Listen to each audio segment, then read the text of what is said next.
He had something in his teeth just a minute ago.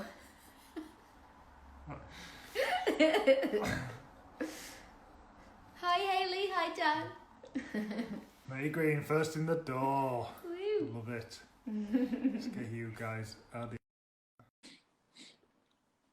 Hi Eastern Kiwi, hi Tintin, hi Dave. Hey Hey Rob, guys. hey Guys. Sarah. Hi guys. How's it Hello. going? Really good. Good. There's 3 of us on this live today. Breaking new numbers, 5 in total. Yeah. Oh, look at Willow. she's Oh. she's sleeping. At this time of night, it's like the only place she'll pass out. So fingers crossed she stays quiet because she's been very talkative today. So she's had a lot to say. Found her voice. yeah, massively found her voice. How are you guys? Good, Yeah, thank we're you. good, thank you. Yeah. Had a nice day, haven't we? Yeah, it's been productive, but then also been hit some Hi, milestones, Michelle. HMO refurb and stuff. So it's been good. Yeah. Been a productive. We're getting carpets in. Woo! Yeah. Oh, that's the best That's the part of the exciting stage. stage. That's when you really feel like you're coming to the end of a project. It's like, yes, carpets. Yeah. Well, like Mary just said, the shop was shut, so we've been ringing them like every week. Yeah. Like to find out they've reopened, and they finally reopened. So Yeah. great. Hi, Tasha. How are you? Yeah, it's Asha. Not the intention to who's coming in. We already up to good numbers, so I think let's just crack on. So everyone who's joining us, this is the last one, but we've been running the mindset and motivation series for the last 2 weeks. We just wanted to pull it together to get some great guests on to give out some tips, hopefully help people with positivity and something that they might be able to put into their everyday life. For people joining through Maygreen's channels, we're Elite Investor Group, so I'm Andrew, this is Mary. We're architects by profession, property investors by choice, and we invest in HMOs up in Leeds. And we are joined by the one and only Maygreen Investments, which everyone's going to know who you are, but we will let you introduce yourself. King and Queen of Insta. Yes. That is, What a title. yeah, that is some title. Yeah. So yeah, we're Maygreen Investments, or Mr. and Mrs. H, as we sort of call ourselves on Instagram. And we invest in HMOs up in Greater Manchester, and we invest 200 miles away from where we live, which comes with its challenges. But the things that are really important to us in our business is design, so making sure we're designing really well thought out quality homes that look great but also function, and a big value for us is tenant care, so putting the tenants first and making sure they're getting a really good experience living in one of our homes. And yeah, we're just really passionate about being creative and delivering great homes for people. Well, I think anyone who follows your account will know that you do deliver great homes. They're absolutely brilliant. And I'll start by saying a big thank you for letting us run this series in your own backyard, because you are definitely the king and queen of Instagram. You guys are doing amazing. I think what you've been doing with the Mindset Live has been fantastic. So Yeah, it's something really different, isn't it? yeah, thank you for obviously having us on it, and I'm glad we can wrap it up for you. This Amazing. 10-day series. We're gonna dive right in and ask about your why, but particularly why you guys decided that property was the thing to go for. Okay, well, our why has changed very recently. It's a small bundle of joy attached to Sarah at the moment, and it is amazing. It's something, having a child, you can't really ever be prepared for the change in thought process that I think you go through, particularly around what we're building as a business. But our why really was always to build a business that would provide steady income. Like that was the important part, and the reason why we wanted that was we wanted the freedom and flexibility to be able to work where we wanted. So that was a nice chair. It's the other side of your living room, wasn't it? I don't think I've gone to a single live without actually. I've noticed you do that on every single one. I just wanted to show off that everything's monochrome here. Yeah, so Sarah's Australian. We go back and forth to Australia a lot. Our intention one day is to move to Australia and live there. so we wanted to build a business that was going to provide income to give us that flexibility and freedom to move where we live. So that's the reason why we got into property. The reason we chose HMOs was because of no property strategy is a get rich quick scheme, but we felt that we would be able to bring on or get up to that level of income that we wanted to quicker with HMOs. So yeah, really the why was around the flexibility and freedom. And also it provides, a remote business. It's a lifestyle business, isn't it? So, it not only provides an HMOs being a high cash flowing strategy, we were not only able to replace both of our full-time incomes very quickly, but it's great because we can run our business remotely. So we were in Australia in December for a month, and because we invest remotely anyway, we've got all of the systems and the local team and processes set up. So it's very much outsourced anyway. So it doesn't really matter if we're sat here in Hampshire or in Australia. Yeah. We can, apart from a few things, run it relatively easily. And that's what I love about it. It's that freedom of time and the choice to work where you want, when you want, and on your terms. Yeah. Can I just give a shout out to my mum, who's just joined us live? You've done it too! And I think that's the beauty of what you guys have achieved as well, is that because you made it very slightly harder for yourself by investing not in your back garden, actually investing somewhere further out, but you've set yourselves up so well that kind of you're always remote from where you are, and you've set up so many systems to be able to deal with it so flawlessly. Yeah. Go on, that it doesn't matter where you are, like you say, in Australia, another country, or in Hampshire, you can still run the same business. I think, as well, from my point of view, running a business, you have to have systems and processes in place in order for that business to run smoothly. I had a business before this, before property, where the income was very different to the way property is. It was very much up and down, but the systems and the processes still had to be there. Yeah. One day we might decide that we want to step away from property altogether.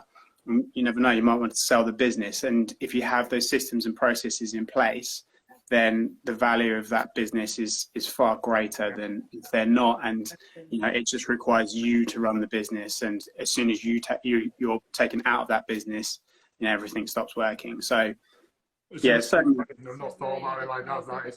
It's bigger. It's more than just systemizing it for your own actual running of it. There's a future kind of end goal to it as well. If you did sell it, that's a really good point. It gives you options, and I think any business is so much. There's so much more value to any business when it's systemized and it's running in a way where it doesn't require you to be involved in it. It's like that saying, you want to be working on your business and not in your business. Yeah. So that if you're working on your business, you're strategizing, you're planning, you're working at the sort of higher level, and then you've got the systems and the people's in place, the lower levels, running your business on a day-to-day basis, because that allows you the freedom of time in the future to remove yourself, because you were never in your business, you were working on your business. And it's more attractive if you're looking to, say, as Rob said, sell a business. It's a better business proposition. 100%. So how do you keep track of your whys now? Do you use vision boards or anything like that to help keep you motivated? Yeah, we've used vision boards before. When we used to live in London, so Rob loves vinyl. I don't know if you can see like the vinyl player behind me over here, but he loves vinyl. And so we had these like frames on the wall that were actually meant for vinyl. But what we did is we printed off these massive pictures with like a quote, and that was our vision board. And one of them was like move to the country in Hampshire. It was like tick. One was get married in Hawaii. It was tick. And they were above our home office. So seeing them every day, even just walking past the office, because it was kind of in a hallway, it just reaffirms what you want to achieve and where you want to get to. And the more you see it and the more you bring that internally, the more you start believing it, and naturally it starts happening, because it's a belief now, not a wish or a want. This kind of goes into the visual. it's part of the visualization strategy as well. You know, you see something over and over and over again, your brain starts creating neural pathways to figure out how you can achieve those things. Yeah. And vision boards have been really powerful for us, and it's great when, you know, you've achieved the things that you've printed up and put in your vinyl frames. So there was some really great things. I mean, it was funny actually. So one of the things for Sarah was flying first class. She because we fly to and from Australia so often, and obviously we were always way, isn't it? Yeah, so tired, don't you? It's hard work in economy, I tell you. And so so once we started the property business, we got an American Express, and fortunately our builder will take an American Express, so he's got like a payment portal where we can pay for our build with the Amex. So our points, you know, we were just racking up points pretty quickly. So we were already flying to and from Australia business, and then just before the wedding, we got upgraded on one of our flights, and it was a Malaysian air flight, and we were due to be flying business. And Sarah was really late to booking the actual seats. And you know, when you go to book the seats and you've got a couple of choices left. Yeah. And Sarah says to me, oh, we've got two choices here. It's either row 1 or this other row a bit further back, like closer to the buffet area. But she was like, I think row 1's going to be a bit close to the toilets maybe. Should we choose this? And I'm like, how often did you get to book row 1? Yeah, that's right. We assumed that it would be a flight full of business class, and what actually happened is they'd sold out. They'd oversubscribed the business class seats, and because we were late, we got one of the 4 business class, first class booths that we had. They had available. It was amazing. It was like 4 people, and you had 2 staff members dedicated. So we had our own. We had our own staff members for the whole flight, and they like bring you out, like, it was so good. They bring you out like the champagne but in the bottle, and they like present it to you on a silver tray. Will this do? And then they go and open it. It was hilarious. It was the best. It was so good. There were tears of happiness coming out of Sarah as we got onto that flight. But I have, you know, the vision board and the visualization. But the vision board, yeah. So it was like it was that thing when we had that vision board there, and we achieved it. Yeah. What's really nice about your visions is they're really tangible, because a lot of the time what a lot of people, and we do quite often, is our vision board is, you know, full of things that we want to achieve in 10 years time, in 5 years time, rather than next year or the year after. Whereas your vision board, such tangible things. We want to get married, you know, we want to you know, and we want to fly first class, and they're just things that can happen in the near future, technically. So, you know, you feel better when you tick it off, rather than thinking, oh, that's going to happen in 10 years time, and I really can't tick that off for a long time. I mean, I think a vision board, you ought to be updating that every year or so. So have stuff on there that you can achieve, and then update it again, a bit like your goals, really. Yeah, that was what I was just about to say, is we work on, you know, our 6-month, 12-month goals. I mean, we know what our long-term plan is, but we're really detailed when it comes to our short-term goals, because people overestimate what they can get done in the future, but they underestimate what they can do in the short term. So, you know, for us, having just the goals that we're going to achieve in the 6 months broken down into small tasks, you know, that sets up our workflow for us for the next 6 months. And then at the end of the 6 months, we've achieved something fantastic, like flying first class, you know, that otherwise we wouldn't have been able, if we didn't have that pathway to get there, we wouldn't have been able to achieve that. But I think it's really important to, you know what your end goal is. You know, for us, maybe living between England and Australia and having a beach house in Australia and a beautiful country cottage over here that we can fly first class to and from.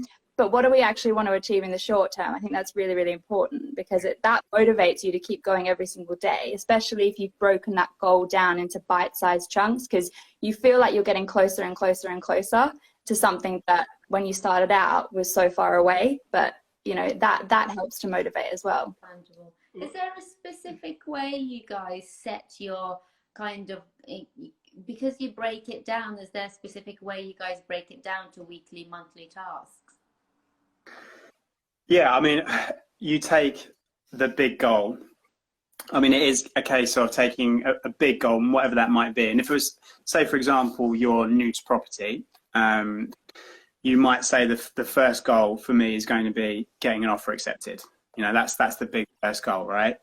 So that's great, but what have you got to do in order to get there? So you need to create some milestones to achieve that goal. And I mean, you guys know we do mentoring.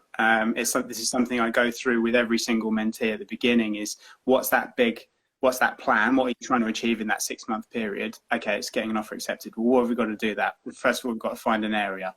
You know, then we've got to go out and view X number of properties per month. We've got to speak to X number of agents per month. And then within that, then you need to create a plan of how you're going to achieve those milestones. So, you know, it's breaking things down into a more granular level. So we would take, you know, every year we would sit down and we would look at what our goals are for the next year. Now for us, you know, it's going to be growing the portfolio. We had a goal which is changing on a daily basis at the moment, to hit 100 rooms in our portfolio. Nice. So we should hit 50 this year. The target was to hit more than that. But you know, we've got a series of steps that will break that down into milestones, and then we've got a plan to achieve those things.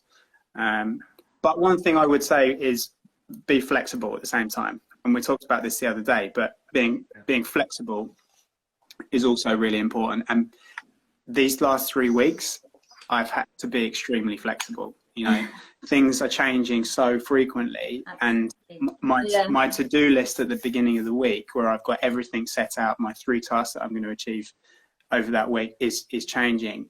So you have to be flexible. You have to be open for the surprises that life's going to throw up at you. I love that quote, that a goal is just a dream unless it's broken down into actionable steps. Yeah. Because the goal for all of us is like, it's this aspirational thing. It's like what we aspire to be or to have in the future. Whereas if you break it down into what Rob was talking about, into milestones and actionable steps, then it becomes logical in your mind and you have a pathway to get to that.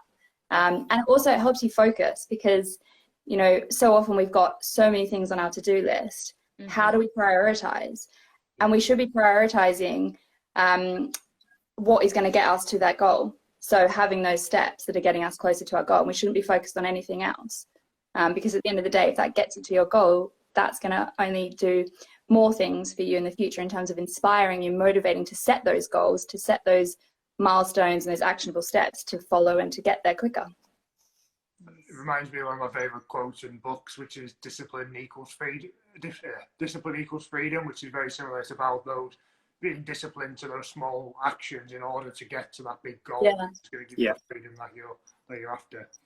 I love that. I haven't heard that quote before. Let's just take one step back then. You were talking about kind of that motivation and keeping yourselves going. When obviously once you kind of have got that ball rolling down the hill and you can see the progression going, it's a little bit easier to get over the challenges. But you've talked a story about before on, you know, a podcast or whatever, about when you got in the car and you just kept driving until you found an investment area. And how did you, like, what kept you going back then when you kind of kept feeling like you were hitting a brick wall? What stopped you from just quitting before you'd even got started, basically?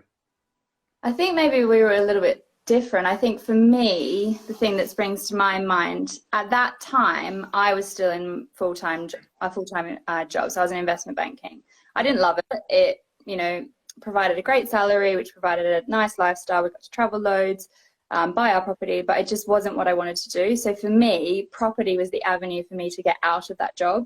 So that was my why at that time. And that was what motivated me, like, knowing that every weekend we were basically spending hours and hours in the car driving to this new investment or potential investment area, seeing 10 to 15 houses back to back, then getting home and then trying to analyze those on a Sunday. You know, that is tiring stuff. And to do that pretty much every weekend for a year, you know, my why at that point was so strong, and I wanted to achieve that relatively quickly. So that for me was what was driving me. When we kept having those knockbacks in terms of traveling to areas and them not working or deals not stacking.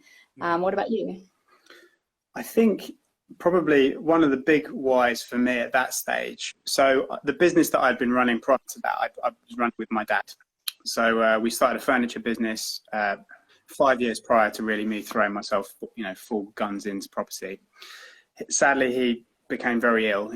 He got motor neuron disease. And so watching him kind of deteriorate over that period of time was, quite a difficult thing to watch, but it also made me realize how important it is to have something that will allow you to not have to work every day and bring money in. And that's something that my dad did amazingly well. He just, he worked and worked and worked and worked and worked. He provided for his family. But there was lots of extra money for him to be able to enjoy himself. And I think that's something from my perspective with property, when we get to a point where we can start to take a bit of a step back, and that's not anytime soon, then we'll be able to, and particularly with Willow now and the family side being so much more important. That was quite a strong why for me at that point. And so I think when you have that, that something like that happen within your family, it really sort of drives you forward. Yeah. So, and I think both of us anyway are both we're two very driven people. We're very determined to keep going. And I think something we've always been very good at is if there's a challenge, we'll face up to it and we'll just keep going until we get past it. We're certainly not ones for quit. So all the achievements you've had in the short amount of time that you have kind of made such an amazing property portfolio, and the king and queen of Insta that you guys are. Just goes to show, it absolutely shows that you guys are so determined and driven in what you do. We're going to make sure this sticks. Everyone's going to know he was the king and queen of Instagram. Yeah. We're just going to keep saying it until everyone believes it. Yeah. I think having a really strong why is what gets you through the tough times. Because it's hard graft, and it's as a lot of people that have joined the live, they know that the property isn't a get rich quick scheme. It's hard work and it's hard graft, and we have days where often we have days where one of us is really struggling, and that's what's great, and I'm sure you guys find this as well, is we have the other person to sort of lift us up when the other one's down. So it's kind of like yin to yang. There's that lovely living room again. I should just let Mary do the you're screen. just not good at this. Sorry, Sarah. That's all right. So I think that really helps as well, is having someone. It doesn't have to be, we're lucky that, we're married and life partners as well as business partners. But if you're doing this alone, having, say, for example, an accountability buddy or someone that is also in a similar place in you, and they're starting their property journey, or they're at a similar stage in their property journey as you. And, it might just be saying, hey, do you want to be accountability buddies to keep each other motivated, to keep each other on track, to check in with our goals and our whys. It might just be on a monthly basis, and that might be enough to help motivate you when the going gets tough. Or if, you're having a down day, knowing that you can just call that person. One of my accountability buddies is actually Jess Leader, who you had on last Friday. Right. And one of the things that I was really struggling with, I fell out of the routine and discipline with, was my meditation and my morning routine. Mm-hmm. And I know Jess is quite keen on that. So I said to her, do you want to become accountability buddies for morning meditation and our morning routine? No. And it was amazing because, I didn't want to be the one to not message Jess in the morning after having not done or throughout the day, having not done my morning routine. And we just used to send little emojis to each other, yoga done, meditation done, writing done, kind of thing. And it's amazing because it kind of got me back on track and into that routine, and that was hugely powerful. Oh, brilliant. So in terms of your morning routines though, do you guys want to just go through what you do? Sure. Well, I'm doing my morning routine at the moment, but Sarah obviously has other priorities or other things to deal with first thing in the morning. So. Yeah, and it's something which I must admit that this coronavirus period has made me refocus on. Has definitely made me refocus on my mindset. I had let that slip, no doubt about it. And So in the morning now, what I'm doing is the first thing I'll do is I'll write in my 5-minute journal. So the 5-minute journal is a book where I'll write 3 things that I'm grateful for, 3 intentions for the day, and then I'll write a daily affirmation. And then in the book, every single day, there'll be like a motivational quote written by someone. And then once a week, there'll be a challenge in there that it will set you. Like, for example, reach out to a friend that you haven't spoken to in more than 10 years and reconnect. So I really like the 5-minute journal because being grateful for things, I think, is something, again, that if you can build that into your routine, it can be just so powerful. And at the moment, I mean, the things that I'm grateful for now are, obviously things like the NHS, but the delivery drivers that are keeping the world going at the moment, and all the fact that we can even get all of our food delivered, that in itself. So yeah, practicing gratitude, I think is something that's definitely helping. And then the 5-minute journal I will do. Then I actually do 15 minutes of yoga in the morning. So like Jess was actually saying the other day, she was talking about getting up first thing in the morning, a bit like, I just feel like a stiff old man when I get up in the morning. It's just ridiculous. So, there's one yoga routine. It's like a 15-minute YouTube video by a lady called Brett Larkin. It's called the Morning Yoga Routine. Oh, right. And it's so I just do the same thing every morning. I've never done any other type of yoga apart from this 15 minutes. So I don't know anything other than what's taught in that 15 minutes. But there's a lot of stretching involved in it, and it does make you feel, it just energizes you for the day. Yeah. And then I'll spend 10 minutes meditating, which I've done much more consistently over this period. I'll use Insight Timer, which is a great app. Yeah. And my meditation will be 5 minutes of kind of being centered and focusing on the breath, and then 5 minutes of affirmations that are repeated. So, and that routine at the moment, which generally takes me probably half an hour, 40 minutes max, that really is setting me up for the day. I don't get up at 4 or 5 o'clock in the morning to do this. I get up at like 7:30, sometimes later. And I do that first thing before I get started, and that gets me going for the day.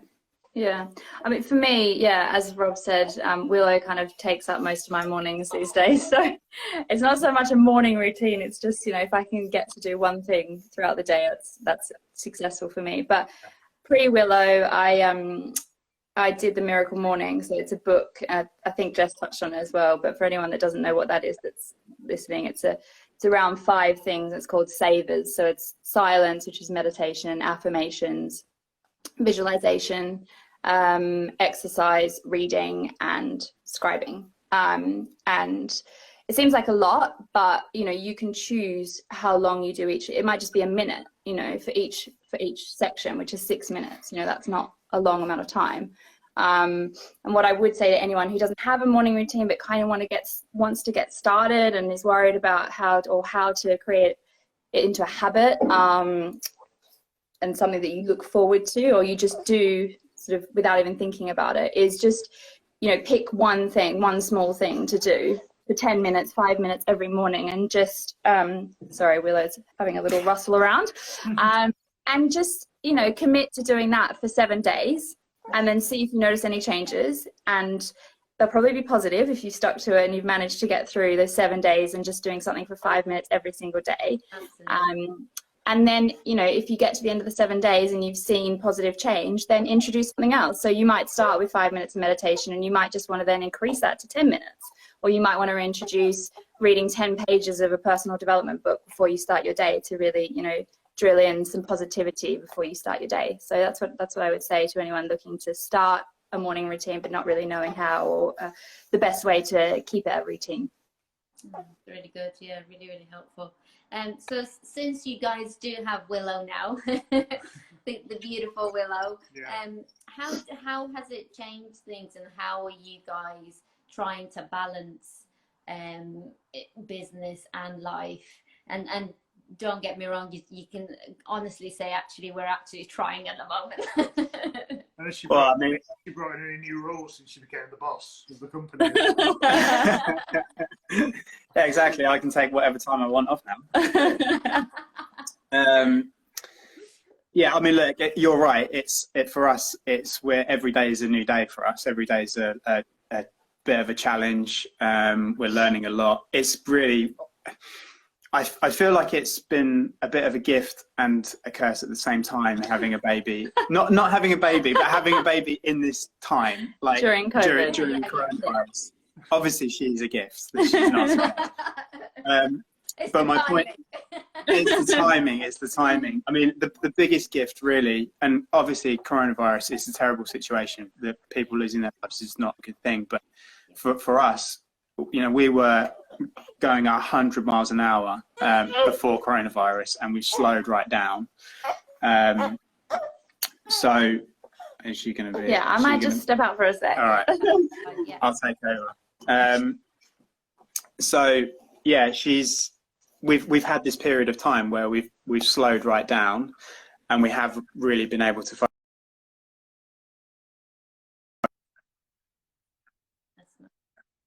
You know, it's a challenge running your own. But the thing is, for most people, they're coming out. You know, they have a baby, then there's maternity leave. You know, for us, really, there wasn't any of that. Sarah was walking around building sites at 37 weeks pregnant. So, you know, it is difficult and it's a challenge to balance it all out. But yeah, I feel like we're doing an okay job of it at the moment. Absolutely. Yeah, I'm sure you are. It's been massive. It has been a massive adjustment, like probably more so for you, probably. For me, because Rob's still, you know, working every day in the business. You know, my role now is my priority is Willow and being a mum. And I think going from running a business, working at 1,000 miles per hour, like we did in January and February, to a totally different job and a totally different responsibility has been, you know, it's been tough. It's been a huge sort of identity crisis in a way. You know, you go from being equal business partners where we're contributing equally to the business and growing the business, to then sort of in a way losing your independence because you've got this person that needs you 24/7, and you have to put them before yourself. So it's amazing. I'm loving it, but in a way as well, it's hard because I'm not used to sort of. It's not that I'm not doing anything, but I feel like in terms from a work perspective and running a business, I'm not doing anything. Changed. My role is very much changed, so it's quite hard to adjust. I mean, I'm sure some people joining have kids, and I don't know if you've got any tips for us. Drop them in the comments. Yeah, we don't know what we're doing, so anyone can give us some advice. That'd be great. Yeah, that's the thing. Nobody teaches you how to be a parent, right? No. It's like you don't have to have any qualifications to do this, but then like this little human arrives, and then you've got to look after them and keep them alive. It's crazy. It's crazy. Yeah. But I think for me, I mean, so many people go through exactly the same experiences you're going through, becoming a parent and then thinking, oh, I have to put my career second, or I have to put you know, my business second and stuff like that. I think the more open and honest we are with it, the more we can actually deal with it and develop it kind of, you know, together, like better, because I think people should talk about this more. And so it's really, really good that you guys are really open and honest about kind of what's going on in your situation and how you're learning along the way. Yeah, definitely. I mean, and one of the things that, you know, I'm one person to sort of write a huge amount of lists with 1,000 things on them, or what I was. But since having Willow, I mean, I started doing that in the beginning, being like, I'm going to achieve all these things. You know, it's realistic. So I'm learning to be kinder to myself, and instead of writing a list of 1,000 things, just writing a list of one thing to do. And I actually did this when we started out in property, when I had a full-time job and I didn't have time that I do now. I said to myself, you know, if I can just get one thing done a day for property that's moving me closer towards my property goals, then I'll be happy.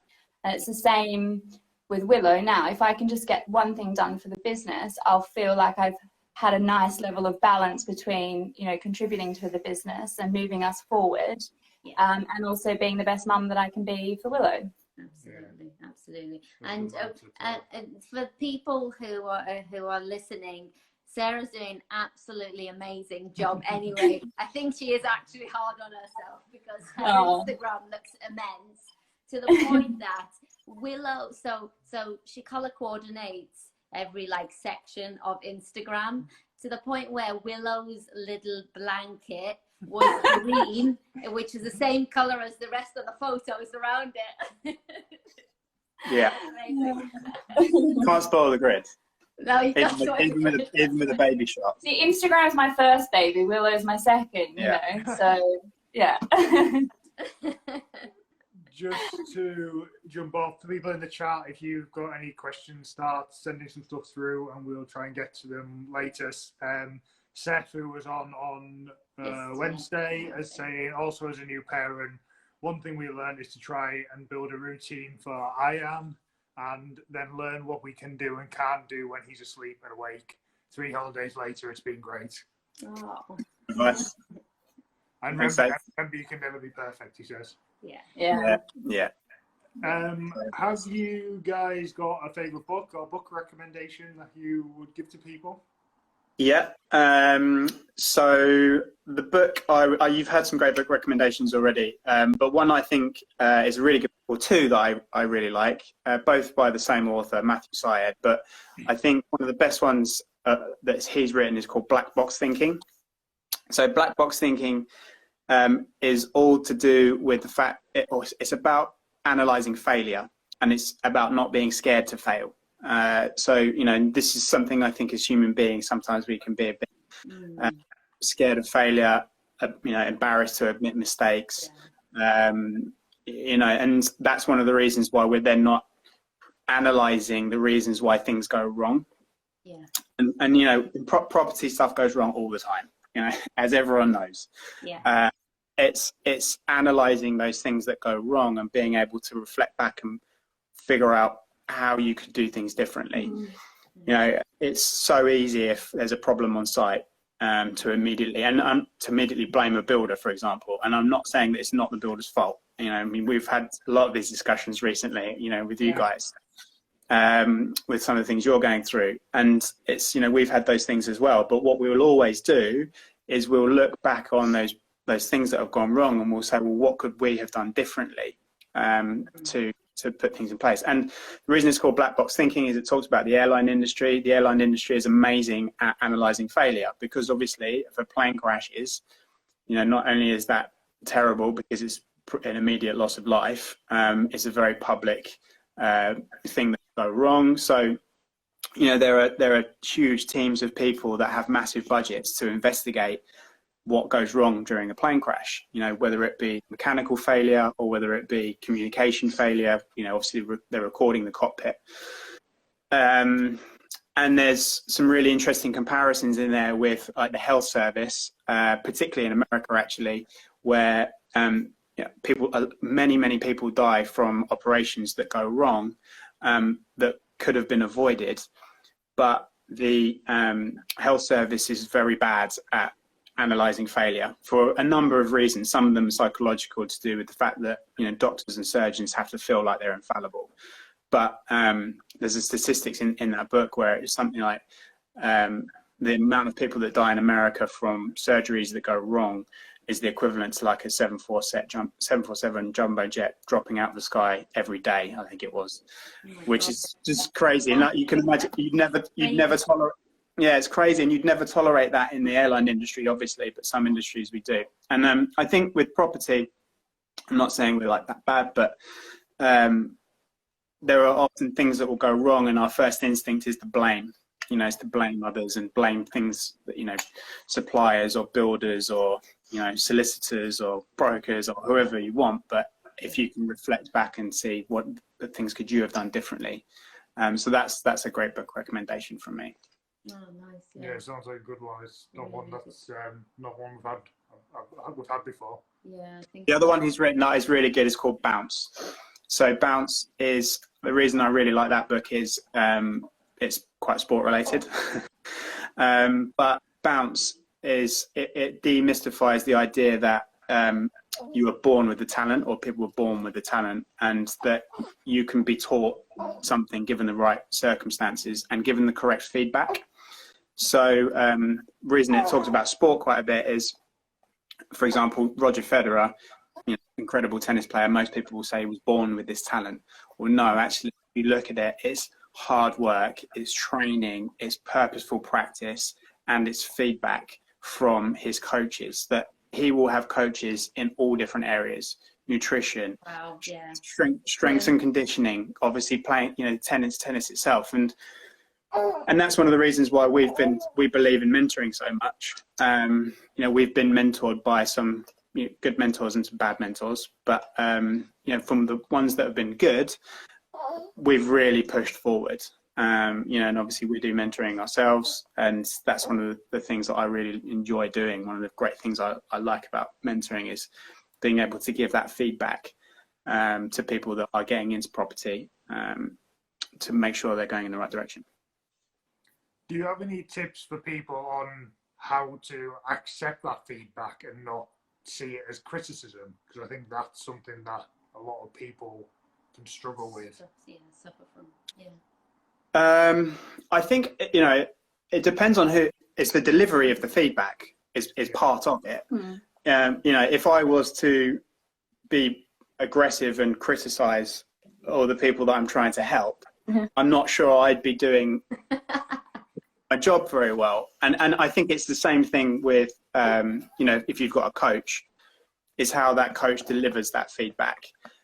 That's part of it. But then at the same time, you have to be an open-minded person, and you have to have a growth mindset. That's one of the things that's talked about, in fact, in black box thinking, is having a growth mindset rather than a fixed mindset.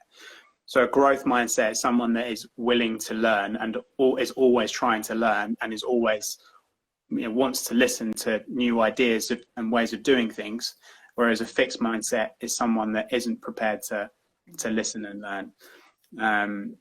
So it's a combination of obviously having the right coach that can deliver the information to you in a way that is going to motivate you to move forward. But then the other part of it is obviously having a growth mindset where you're prepared to take that information on board to help you grow and move forward, rather than seeing it as a criticism. Yeah, absolutely. I think it's so important, if you're in the property business long term, to have a growth mindset, because every single day you come upon an obstacle. It's just not, there isn't a single day that it's like, oh, this today worked out really well.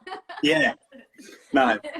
It might be something really small to something really big, but there's always so many obstacles. So you constantly have to think, I'm learning, rather than thinking, I've got so many problems. Yeah, that's a perspective thing though, isn't it? It's a mindset shift. So it's looking at challenges as an opportunity for growth, instead of a potential problem or something that you've done wrong or that's gone wrong. It's having that change in perspective that says, no, do you know what, actually this is a really great opportunity for me to learn and improve, so that I can grow and I can take my business further and I can achieve those goals that I want to achieve. And that's one of the things that Rob didn't mention earlier about the 5-minute journal, was that also at the end of the day, you basically include 3 great things that happen that day. And so I think, just starting your day with that and ending your day with that, every single day, as you say, Mary, there are challenges, there are things that go wrong, our patience is tested, we're learning. So I think, having that 5 to 10 minutes before you go to bed of reflection, and making it a positive reflection, instead of, oh damn, I didn't do this, or that went wrong, or oh god, why wasn't I really focused today, or I'm annoyed because of this. It's like, actually, no, do you know what happened, what was good that happened today? And it might be as simple as, I drank 2 liters of water and that's great for my health. Or it might be, I got a new HMO tenant, or, I resolved a conflict with someone. And I think ending your day on a positive note just sets you up for starting the next day on a positive note as well. There's something I've listened to of Tony Robbins before. I don't think it's like some quote or something, but he talks about how everybody's, quite happy to be like, one thing goes wrong in the day and they've had the shittest day ever, but no one ever is like, one great thing happens in a day and they've had the best day ever. It's always leading towards the negative. And I think if you do what you're saying and actually reflect on what went well today, and end that day on actually it wasn't as bad as I thought it was. I've hit these milestones, I've done these things, I've been successful. It just changes the mindset that so it changes your mindset in that moment straight away. Yeah. But definitely. what I want to ask to you guys, though, and obviously you're Maygreen Investments, and you're super successful, and everything goes right for you, and you've never had any failures or anything. So how can you relate to this? That's the iceberg effect, isn't it? I like it. Yeah. That's what it is. You don't see what goes on underneath the water, or it's the swan, isn't it? Gracefully, floating across the top, but paddling like crazy underneath. Nice, I like it. Sorry, what was the question again? It wasn't a question. It wasn't a question, was it? Everyone says that tells us how positive we are on our Instagram despite all these challenges and everything. And I think bit similar to what you're just saying there. You're our kind of agony aunt, Rob, as our mentor, and I think you get the non-positive side of things, so we can look positive on Instagram. That's right. But do you guys have a mentor as well? Do you still use one? And Dan, Rooms to Riches on the chat has also asked, which is another good question. What type of questions do you take to your mentors? Yeah. So we've got several mentors now. That we now can check in with, that we've worked with along the journey, and they've all been like quite specialist in different things, and that's I think one of the reasons why we've got to a point where I feel like we're reasonably rounded, is because we've learned different skills from them. They've had different skill sets. So depending on what we were dealing with at the time would depend on which kind of mentor we would go to. When you say questions that we would, I mean, it really depends on the challenge that we're having. So, like for example, at the minute, I'm having a very specific challenge around one or a couple of properties that I've got, and we're trying to change strategy slightly in order to kind of get over this challenge. So that's a result of COVID. So that's a result of COVID. Yeah. So very much speaking to the person that is a specialist in that area, rather than speaking to someone that's broad in their knowledge. And I think that's a good tip for if you are choosing a mentor. Yeah, I was just about to say that. Yeah, if you're choosing there's a couple of things I would always say about choosing a mentor. Number one, make sure you just do as much background research on that person as possible. And where we were burnt by a mentor, we didn't do that. We didn't check. Was he really saying the things that he or was he really doing the things he said he was doing? But yeah, find a mentor that is, skilled in the area that you want to improve in, and then your questions are always going to be answered correctly, and that person's going to help you steer around the problems, which is, that's what a mentor is really there for. I think as well, if you link your mentor to your goals, so if your goals in property, or your chosen strategy, which is effectively your goal, is to have 3 HMOs by the end of the year, or 2 years, finding a mentor that has achieved that in a relatively recent period of time. You don't want someone that's achieved that 10 years ago, because the property market changes. At the moment, it's changing on a daily basis. So you want someone that has achieved a similar set of goals that you're looking to achieve. And essentially, the purpose of a mentor is you want to emulate their success. You want to learn from their mistakes and leverage their knowledge, because they've already been there and they've done it, and they've had the success. I think that's really important when it comes, and we've said to people that are looking to get into buy-to-let, for example, we've never done buy-to-let, or we did one, which was our London flat. But, or service accommodation, or things like that. We would say to anyone that came to us wanting to do that, we're not the right mentors for you, because we don't have first-hand experience. We will only ever teach what we have first-hand experience in. And it's that thing of, practice what you preach. There are a lot of mentors or coaches and property courses out there with trainers who were, in property 10 years ago, and they're not investing today. I think that's really, really important, and it goes back to doing your research before you choose someone, is, ask them about their current portfolio. Are they investing today? I think that's really important in the chosen strategy that you're looking to achieve. You want to learn from someone that's been there and done it relatively recently. And check companies' hands. Yeah, that's right. Yeah, good idea. I think that's a really, really good point, Sarah, especially the fact that check that your goals align.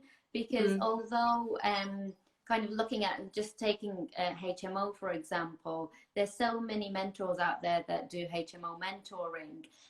However, for us, our goal was to kind of eventually have a hands-off HMO portfolio, so we could kind of be in different parts of the world and still have a HMO portfolio. So we thought what you guys were doing fitted us really well, and and with how you deal with all your business through your VAs, how you systemize things and stuff like that, and taking all of that information and kind of trying to imitate and emulate that was perfect for us. Whereas if there was somebody else people have 80, 100, 200 HMOs, but they're in that business and they're working there, and they're the managing agent, the letting agent, the project manager. Yeah, exactly. I don't right. want to be in my business. Yeah, exactly right. Yeah. And I have to say, you guys have been brilliant to mentor. Like, and I'm not just saying that because you've invited us onto your Instagram live.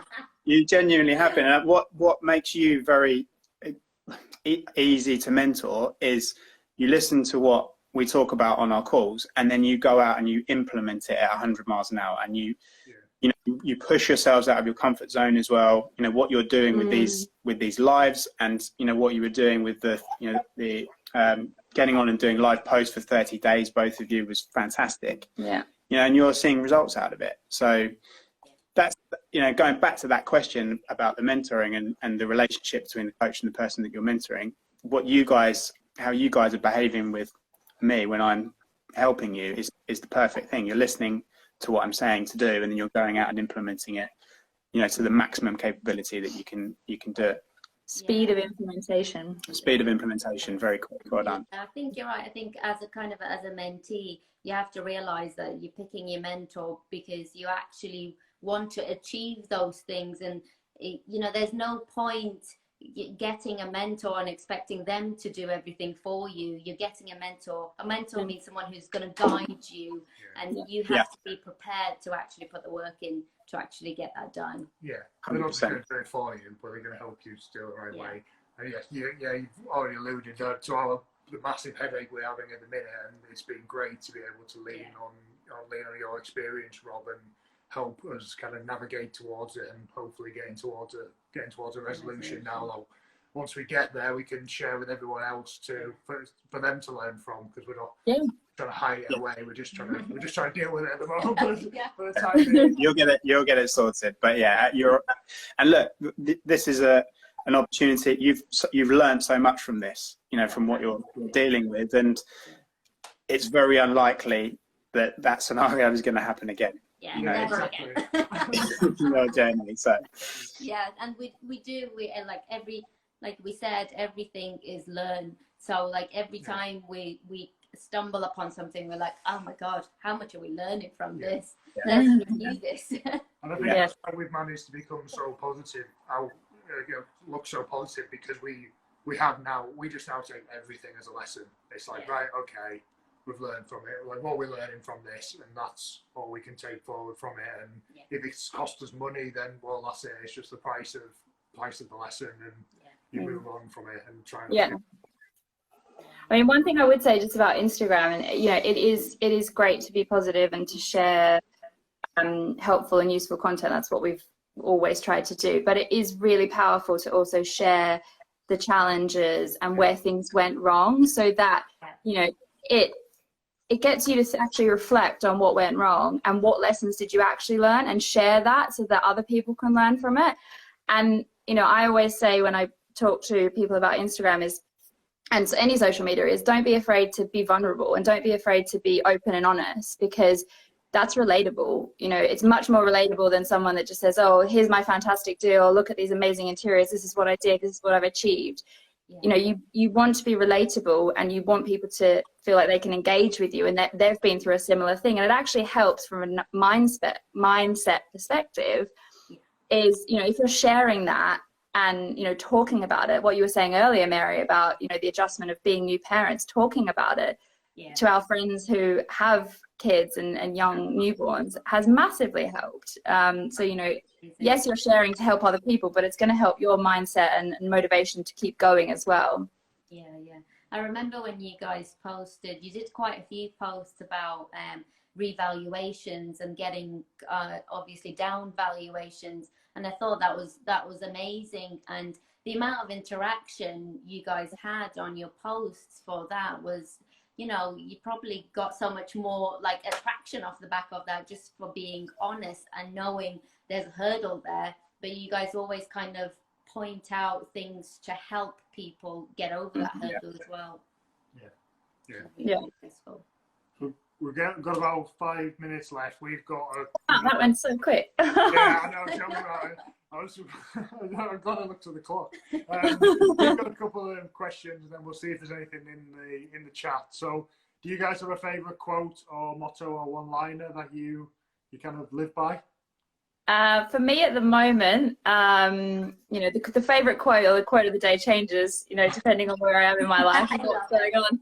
But at the moment, it's very much done is better than perfect. So, you know, if I can just get things done, they don't have to be perfect, then that's great. Yeah, that's brilliant. I'll second that one. That's What's one thing that you guys are learning during lockdown? How to be parents and run a business.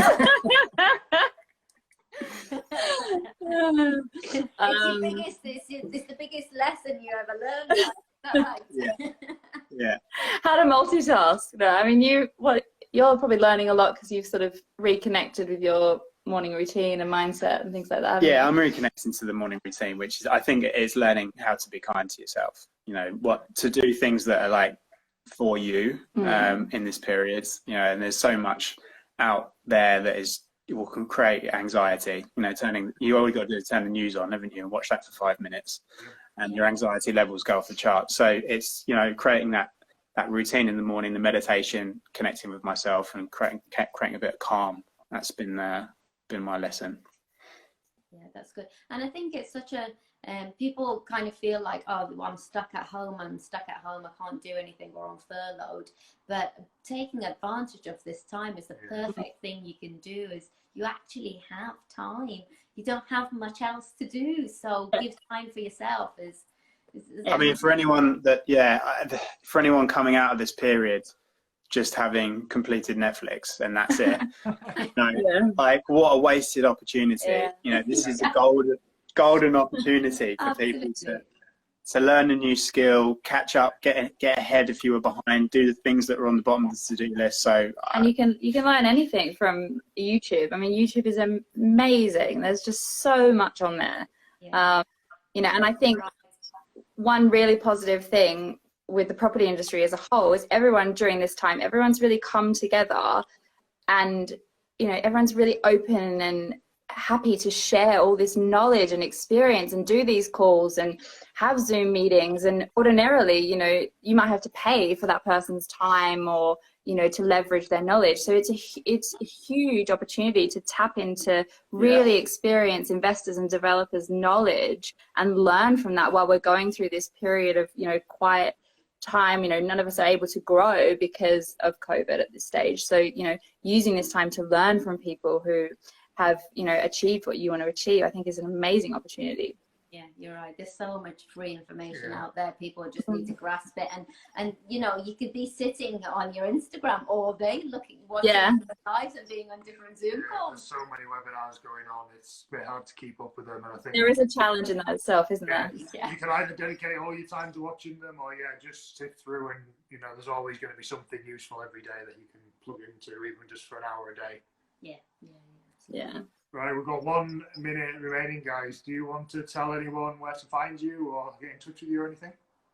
Well, obviously Instagram is a big channel for us, so we're at Maygreen Investments. Our website is www.maygreengroup.com. If anyone wants to get in touch, there's a contact form on there. You can send an email through and we will get back to you as quickly as we can. Great. Yeah, and big thanks to you guys and well done. Your Yeah, series I has mean, been I think so amazing. you guys deserve a round of applause. For what you've done. Thank you so much. I don't know what Thank we're going to do next. We'll go for something else. I'm going to take a breather. That's what I'm going to do. Yeah, Now I you bet. can actually have your evenings back now next week. Of Yeah, being exactly. able to do something other than this. Yeah, James Well is done, saying, guys. Mrs. H, you're looking great as a new mum. Rob, Absolutely. not too bad yourself, matey. The hair, I've got the coronavirus hair I'm going. liking the hair, Rob. It's getting Yeah. Seriously. He keeps asking me to cut it. I'm really scared. Last time I cut hair was my Barbie's, and she ended up with no hair at the end of the haircut. So, you know,